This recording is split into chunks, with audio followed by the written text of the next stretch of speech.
tapi juga tidak kita abaikan larangan dan perintah Allah Subhanahu wa taala. Kita barangkali sudah mendengarlah, bahkan sering mendengar kata Rasulullah, wa ma nahaitukum anhu fashtanibu wa ma amartukum bihi fa'tu minhu mastata'tum. Apa yang aku larang maka hendaklah dijauhi, apa yang aku perintahkan hendaklah dilakukan sebisa mungkin. Jadi pada saat kita berhadapan dengan perintah-perintah Allah Subhanahu wa taala atau ibadah-ibadah, maka lakukan sebisa mungkin kita bisa melakukannya. Tapi pada saat kita berhadapan dengan larangan Allah Subhanahu wa taala, maka tidak bisa ditawar-tawar. Kalau kita berhadapan dengan larangan Allah, Allah melarang untuk kita membuka aurat kita. Jadi tidak bisa kita katakan, kan banyak cara yang lain, banyak opsi yang lain untuk kita masuk ke dalam surga. Tidak bisa. Berusaha semaksimal mungkin untuk melakukan ibadah, dan harus kita menjauhi semua yang dilarang oleh Allah Subhanahu wa taala. Maka ada amalan-amalan selain amalan yang kita informasikan tadi di atas.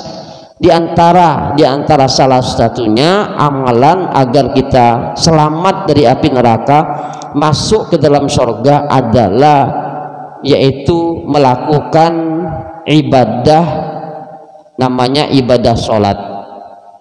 Jadi kalau mau selamat neraka masuk surga, ibadah sholat yang harus kita perhatikan. Maka menjadi pantas kalau Habib Abdullah Al-Haddad lah memilih sholat menjadi bagian amalan yang paling afdol untuk kita lakukan di antara maghrib dan isya.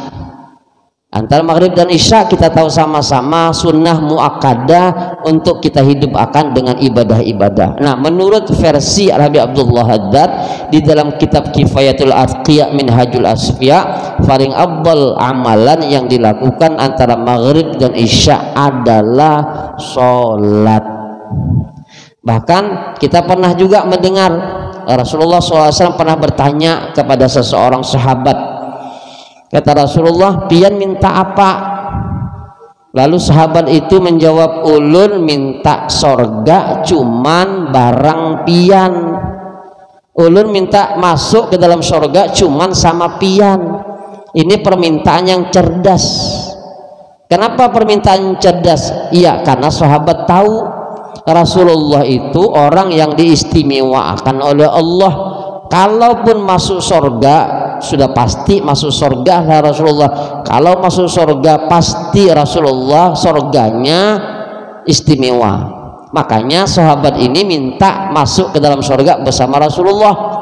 Berarti sidin akan berada di tempat yang indah istimewa di dalam surga bersama baginda Muhammad sallallahu alaihi wasallam. Lalu apa jawaban baginda Muhammad sallallahu alaihi wasallam? Jawaban Rasulullah, ulun minta tolong lawan pian untuk merealisasikan permintaan pian, hendaklah pian banyak-banyak sujud kepada Allah Subhanahu wa taala, alias memperbanyak ibadah yang nama ibadahnya ibadah sholat. Itu yang diinginkan oleh Rasulullah SAW. Nah, lalu permasalahan sholat di sini bukan artinya sholat fardu. Karena sholat fardu seperti yang ulun barangkali jelas akan tidak bisa diperbanyak. Yang namanya sholat subuh itu dari dulu sampai sekarang ya 2. Sholat isya dari dulu sampai sekarang ya 4. Maghrib dari dulu sampai sekarang ya 3. Asar zuhur dari dulu sampai sekarang ya 4. Tidak bisa diperbanyak. Kalau dipersedikit kan bolehlah, boleh. Kalau seandainya dalam keadaan misalkan safar, dalam keadaan bepergian, sholat zuhur, asar, isya bisa dipangkas menjadi 2, jamak takdim atau jamak takhir qasar. Tapi kalau diperbanyak tidak bisa, ya kan? Tidak bisa, ya harus ya 2, 4 atau 3. Nah, jadi di sini yang diperintahkan oleh Allah hendaklah memperbanyak sholat, memperbanyak sujud. Maksudnya yang diperbanyak di sini ibadah sholat sunnah. Dan kita tahu sama-sama bahwasanya sholat itu menjadi kewajiban yang paling istimewa dari sekian banyak yang diwajibkan oleh Allah Subhanahu wa taala. Pun juga amalan sholat sunnahnya menjadi amalan yang paling baik dari amalan-amalan sunnah yang lainnya. Kita tahu sunnah-sunnah Rasulullah kan banyak, tapi yang paling afdal itu dari sekian banyak sunnah adalah sunnah yang namanya sunnah sholat. Nah, makanya yang perlu kita perhatikan di antara sholat sunnah ada 12 ini saja.